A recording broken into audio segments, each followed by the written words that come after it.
Yeah, but Esther, meanwhile, before I run out of time, what is it with your courts? Now, you've got a 23-year-old anarchist.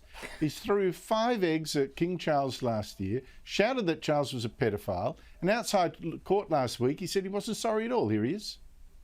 I hope that it sparks conversation, and I hope that the conversation continues going forward. I'm going to continue advocating for a democratic confederation of the British Isles, rejecting not just the monarchy, but parliamentary rule altogether, and moving to a system of direct democracy where people make decisions that affect their own lives.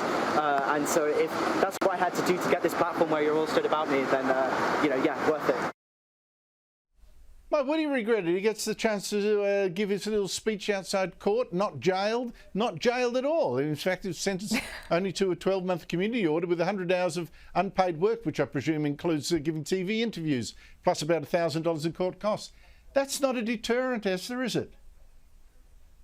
Well, it's not a deterrent. I will say that it's actually a miracle that he was even apprehended in the first place, given the state of current British policing. But the reality is you're always going to have these young radicals, and I emphasize the word young because this person just looks like he just got out of daycare.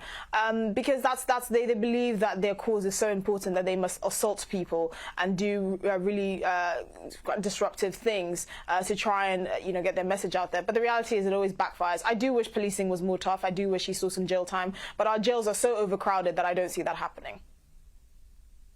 Oh, well, he didn't say, well, why don't you reinvent hulks like the Australian convicts used to have? I mean, seriously, you can't have the king too scared to meet the people in public because some idiot now can throw eggs at him and get to hold a press conference afterwards.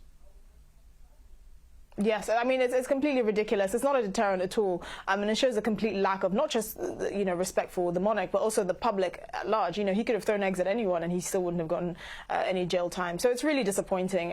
But again, this is, an isolated incident with a crazy person, and we hope that it doesn't happen again. Esther Krakue, always great to talk to you. Thank you so much indeed for your time.